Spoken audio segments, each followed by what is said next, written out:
Hindi makatulog si Cornelia habang nakahiga sa kama. Malapit nang mag-alas 12 ng hating gabi at hindi pa rin nakakauwi si Amber. Kahit galit siya sa asawa niya, hindi pa rin niya mapigil ang mag-alala dito. Mahal niya ito sa kabila ng nangyari. Kinakailangan lang yata niya ng oras upang mapatawad ang asawa niya.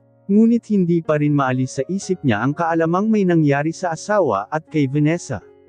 Naiinis siya sapagkat pilit na pumapasok sa isip niya ang eksenang magkadikit ang mga katawan nina Amber at Vanessa.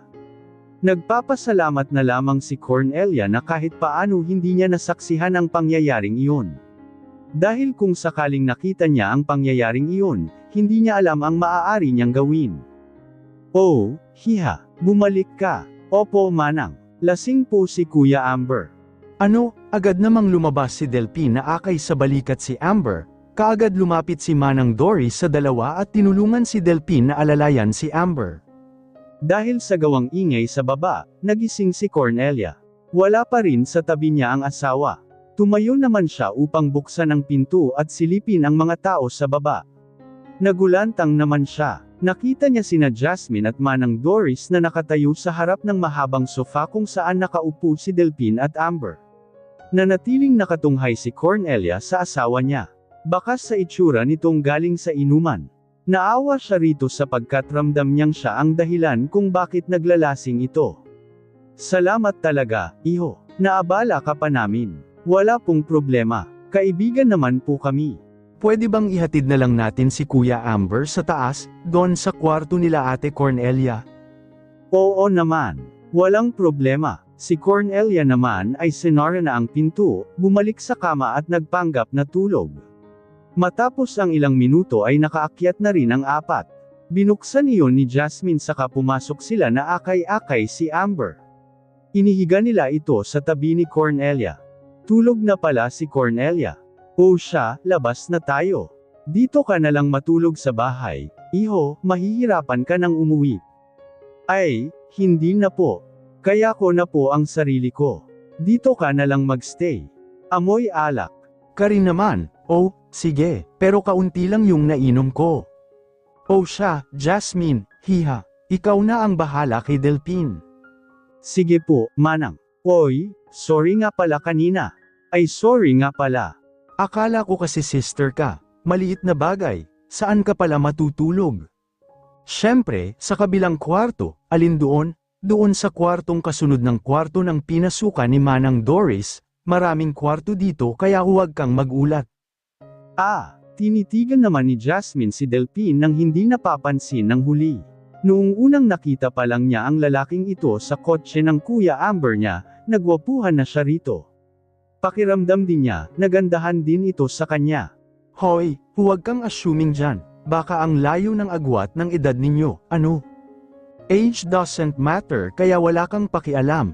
Che, ang landi mo, baka nga may asawa na yan nang di mo nalalaman.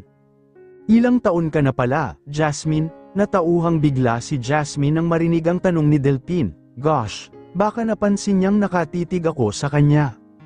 I'm single. Ha? Hoy, gaga. Edad ang tinanong niya sa'yo. Hindi single ka ba o hindi? Yan kasi, ang landi. Ibig kong sabihin ay 22 na ako. Ikaw, ilang taon ka na? 29, single din, mas matanda ka pala ng 7 years, ano? Nagtataka nga ako kung bakit ganyan ka makipag-usap sa akin, parang magkaedad lang tayo. Di sorry. Sorry, Kuya Delphine. Okay na sana. Tinawag pa akong kuya. Lalabas na ako, kung gusto mong mag-shower at magpalit ng damit, merong mga extra na hindi pa nagagamit dun. Good night, kuya. Pagkasabi na ni Jasmine ay nagmamadali agad siyang lumabas at sinara ang pinto dahil sa hiya at kaba. Grabe, tumatalbog ang puso ko. Crush ko na siya. Mahinang napatili siya at kumari pa ng takbo papunta sa kwarto. Nang makahiga na sa kama, binuksan agad niya ang cellphone at inistalk si Jasmine sa IG. Napangiti siya sa laman ng feed nito. Puro ba naman mukha nito? Akmang ifo-follow na niya ang account nito nang may biglang nag-pop up na notification. Nilike ng nagngangalang Jasmine ang isang photo niya sa IG. Alam niyang si Jasmine ito dahil kakastalk lang niya sa account nito.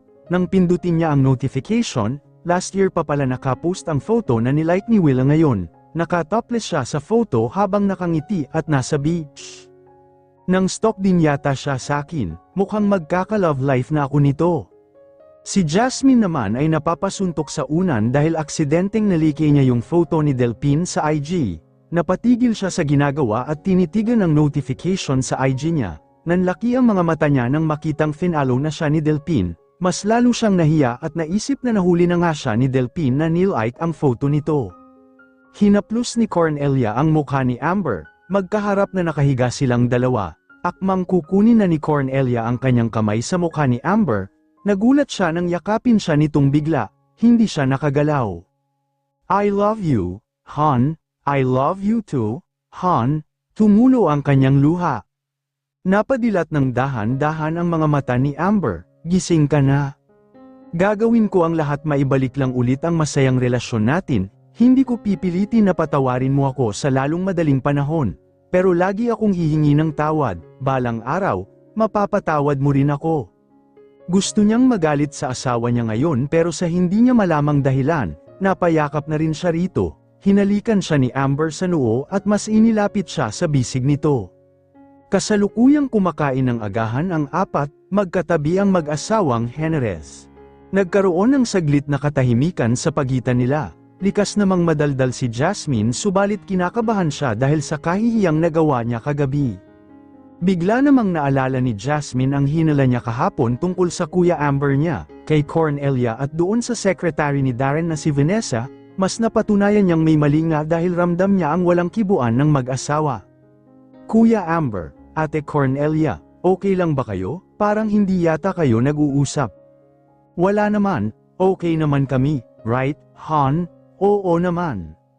Sa isip ng mag-asawa ay dapat hindi malaman ni Amber ang kung ano ang nangyari. Sa kadaldalan nito ay tiyak na aabot ang malalaman ni Jasmine sa mga magulang ng mag-asawa. Ikakagulo ng lahat. Tumango si Jasmine at ngumiti rin ng pilit. Alam niyang hindi totoong okay ang mga ito. By the way, Kuya, I need to talk to you about something mamaya. Sa hindi niya malamang dahilan ay nakaramdam siya ng kaba. Salamat pala kagabi, pare, pasensya na at naabala pa kita.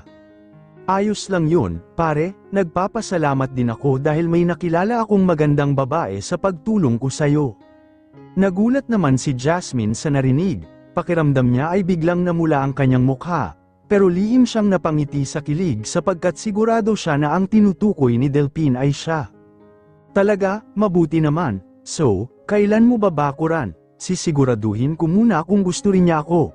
Pare, baka mamaya ayaw pala niya, 7 years din kasi yung gap namin. Sa totoo lang ay okay lang naman sa kanya yun. Ano namang masama doon?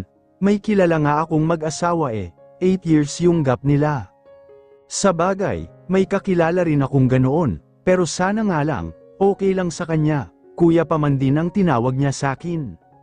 Kuya zoned you fail, pare, tumigil na nga kayo, kuya. Ang ingay nyo naman, hindi makatingin si Jasmine kay Delphine. Sa katunayan ay nais pa niyang marinig ang pagtawa nito pero pinigilan na lamang niya dahil bumibilis ang kabog ng dibdib niya rito. Kasabay ng paghinto ng pagtawa ng dalawa ay siya namang paghinto ng kotse sa tapat ng bahay nila Delphine. Salamat, pare, okay, ready na, bye. At dahil silang dalawa na lamang ang nasa kotse niya, sinamantala na siyang kausapin ng kapatid niya. Hindi kayo okay ni Ate Cornelia, Kuya, what do you mean? Alam ko kung ano ang nangyari between you and Ate Cornelia, hindi lang pala sa inyong dalawa, 3 pala kayo since may third party na involved, am I right? Sandaling hindi nakapagsalita at seryoso na ang tono ng boses ng kapatid kaya mas lalo siyang kinabahan, sapagkat alam din niyang madalang lamang makipag-usap sa kanya ng ganito ang kapatid, lagi itong masiyahin at palangiti.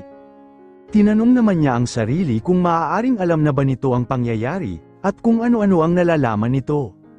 Look, Jasmine, wala kaming problema ng asawa ko. Who is Vanessa? Sekretarya ni Kuya Darren si Vanessa. The girl tried to lure him, and now, pati ikaw ay inakit din pala ng babaeng yon. Wala kang ebidensya, bakit ganun ang itsura ni Ate Cornelia? She looked sad, hurt, there was something wrong with her. And mas lalo kong napatunayan kanina, I noticed that you two didn't talk that much unlike before. Hindi naman kayo ganun dati, sweet kayo dati. May problema kayo, I can feel it. Dahil hindi kami masyadong nag-uusap, may problema na kami. Ano yung narinig namin ni Kuya Delpin kagabi? Anong sinabi ko? Lagi mong tinatawag ang pangalan ni Ate Cornelia. Humihingi ka ng tawad sa kanya. Tapos hindi na ulit mangyayari yun. At say sa kailan mo si Vanessa kapag lumapit ulit siya sa'yo. Narinig ko lahat ng sinabi mo. Now, tell me the truth, you have an affair with that girl. Kabit mo siya, hindi ba? Hindi ko siya kabit, ano mo pala siya? May asawa ka at mga anak at siya, wala, hindi ba kabit ang tawag doon? Hindi ko nga siya kabit, sakto namang huminto ang kotse ni Amber sa tapat ng hotel pero hindi pa rin bumababa ang kapatid. I don't even like her a bit, ayoko sa babaeng yun. Then ano mo nga siya kung hindi mo siya kabit, bakit nasasaktan si ate? Look, Jasmine, wala akong gusto sa Vanessa na yun, siya lang yung may gusto sa akin, and I was threatened by her na kapag hindi ako makipag-ano sa kanya, sasabihin niya sa asawa ko na may nangyari kahit wala. So, pumayag ka. It's not that pumayag ako. Nadala lang ako sa tukso. Please, Jasmine. I will solve our problem. Sana hindi makarating ito sa parents natin at sa parents ni Cornelia. Nakikiusap ang boses at mga mata niya sa kapatid. Gosh, I can't believe this. I thought you were loyal and faithful. Kuya, hindi ko akalaing nagpadala ka sa malanding Vanessa na yun. Ate Cornelia has it all. Maganda, mabait, faithful, mapagmahal, nasa kanya na ang lahat. Pero sinira mo ang lahat. I'm so disappointed, kuya. I hate you. I really hate you. Jasmine, please, I will fix everything, please. Natatakot siya sa pwedeng gawin ng kapatid niya. Hindi pa rin ba kayo okay ng asawa mo? What do you think? Hindi mo pa rin ba siya napapatawad? Hindi ganun kadaling gawin yun. Cornelia, alam kong wala akong karapatang makisawsaw sa inyo. Pero may gusto lang akong sabihin, baka sakaling maliwanagan ka rin kahit kaunti. Sinamahan ko saglit si Amber kagabi bago ko siya tinulungang makauwi. Wala siyang ibang bukang bibig kundi ang pangalan mo. Lagi niyang sinasabing mahal na mahal ka niya. Cornelia, huwag mong masyadong ibunto ng galit mo kay Amber. In the first place, pinigilan naman niya ang sariling magkasala at may nalaman din ako. Pinagbantaan siya ni Vanessa. Pinagbantaan? Yes, Vanessa threatened your husband. Kapag hindi pumayag si Amber sa gusto ni Vanessa, sasabihin ni Vanessa sa'yo na may nangyari sa kanila. Lihim na napakuyom ng mga kamao si Cornelia dahil doon, mas lalo niyang kinasusuklaman ang dating matalik na kaibigan sapagkat pinutol na niya ang ugnayan nilang dalawa mula nang malaman niya ang nangyari. Siguro, natatakot si Amber na sasabihin nga iyon ni Vanessa sa'yo. Basta, hangad kong magkabati na kayong dalawa, para na rin yun sa pamilya niyo. Sa tingin ko rin kasi, may nalalaman si Jasmine, yung kapatid ni Amber. Pero mali pa rin yung ginawa ni Amber, sana sinabi niya sa akin kung pinagbantaan pala siya ni Vanessa, mas paniniwalaan ko naman siya kaysa kay Vanessa, dahil alam kong gaano kalandi ang babaeng yun, ang gaga ko rin kasi at hindi ko agad napansin ang pinaggagawa niya sa asawa ko sa tuwing pumupunta siya sa bahay namin. Hindi naman, sadyang mabait ka lang talaga at hindi mo binibigyan ng mali siya si Vanessa, at pinagkatiwalaan mo rin siya. Iba talaga ang mga ahas ngayon, ano? Anyways, thank you sa concern mo, ha? I just need time para mapatawad ko si Amber, nasasaktan din akong nakikita siyang parang wala sa sarili, I know mapapatawad ko rin siya, after all, mahal na mahal ko siya, hindi ko rin hahayaang magkagulo kami dahil baka maging kawawa ang mga anak namin. Han, malakas na sambit ni Amber kasabay ang pagdilat ng mga mata niya. Malalaki ang bawat butil ng pawis ang dumadaloy sa noo niya. Mabilis ang pintig ng puso at nanginginig ang mga kamay, patuloy naman sa pagdaloy ang mga luha niya. Saka lang niya namalayang na naginip pala siya nang mailibot niya ang kanyang tingin sa buong opisina, isa iyong bangungot para sa kanya. Napagtanto niyang 9:00 na pala ng gabi. Napaisip siyang baka hindi na siya ginising ng secretary niya dahil sa himbing ng tulog niya. Tumayo siya at kinuha ang mga gamit niya. Lumabas agad siya ng opisina saka sumakay ng kotse at hinarurot yun. Ang tanging namutawi sa kanyang isipan ay ang makauwi sa bahay. Ilang ay hindi niya pinansin si Manang Neneng nang batiin siya nito sa pintuan sa harap ng bahay, dinaanan lamang niya ito at nagmamadaling umakyat ng hagdanan. Binuksan niya ang pinto ng kanilang kwarto ni Cornelia at nakita niyang katatapos lang nitong magbihis, nagulat naman ang asawa niya sa biglaang pagbukas ng pinto.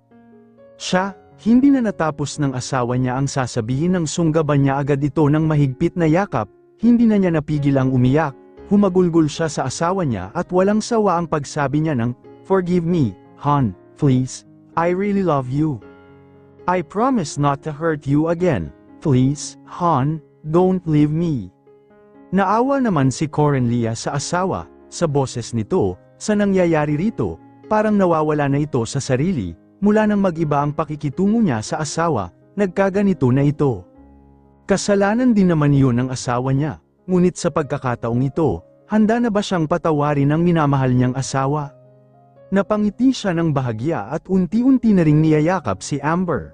Magkayakap, lumuluha, nananabik sa mga bisig ng isa't isa at tumutugma ang pintig ng kanilang mga pusong nagsasabing sila lamang ang para sa isa't isa. "Ano bang nangyayari sa iyo? Napanaginipan ko kayo ni Delphine kanina. Akala ko totoo yun." "Hindi mangyayari yun. Sa'yo ko lang iaalay ang sarili ko." Unti-unting bumaba ang mga titig ni Amber hanggang huminto ito sa mga labi niya. Unti-unting nagkalapit ang mga mukha nila hanggang sa nagkadikit ang kanilang mga ilong. Pinapatawad na kita, hon, I love you. Tila nawala ang lahat ng sakit na nararamdaman nito at tila nabunutan ng tinik sa dibdib. "Thank you, hon, I love you so much." Matapos sabihin ang mga katagang iyon ni Amber, mabilis na naghalikan ang dalawa, kung saan-saan na naglakbay ang kanilang mga labi at mga kamay sa kanilang katawan. Iyon ay nangyari ng buong pagmamahalan, buong pag-ibig para sa isa't isa. "Excuse me, you're Vanessa, right?" Napataas naman ang kilay si Vanessa dahil bukod sa ang terrain ng babaeng kaharap niya, basta-basta lang siyang hinarang nito kaya hindi siya makadaan. Dahil wala sa mood si Vanessa, inirapan lang niya ang babae saka binangga ito at nilampasan. "Hindi mo ba ako natatandaan? Nagkita na tayo before kasama si Kuya Darren." Lumingon si Vanessa at nagkaharap sila ng babae dahil lumingon na rin ito sa kanya. "Sino ka? Hindi ko matandaan." "I see, marami ka namang nakakasalamuha. I won't be surprised if nakalimutan mo ako agad. One time lang naman yun. Anyways, can we talk for a while?" "Nag-uusap na tayo ngayon. Fine, let's talk this way. Ano ang gusto mong pag-usapan? As far as I know, wala tayong dapat na pag-uusapan, hindi tayo magkakilala. I'm sure you know nothing about me, but I know you. I know about you. I know something about you." May diin sa salitang, something, na sinabi nito sa kanya. "Pinagsasabi mo, layuan mo ang lalaking nagngangalang Amber." Nanlaki ang mga mata niya sa gulat sa sinabi ng babae. "Bakit ko naman gagawin yun? Bet mo rin siya, gusto mo rin siyang angkinin." "So, inaamin mong bet mo siya at gusto mong angkinin?" "Yes, even if he's married and may mga anak, ano bang pakialam mong babae ka?" "May pakialam ako because," pinutol naman agad ni Vanessa ang sasabihin ng babae, "dahil nga gusto mo rin siya, at ayaw mong may ibang babaeng umaaligid sa kanya." Kababata mo pang babae, type mo na agad ang matatanda sa'yo? My gosh, you're so ew. For your information, Kuya Amber is my brother, I am his only sister, Jasmine, and that's why I am here because I will interfere and stop your filthy and unlawful acts. Nagulat si Vanessa sa revelasyon ng babae.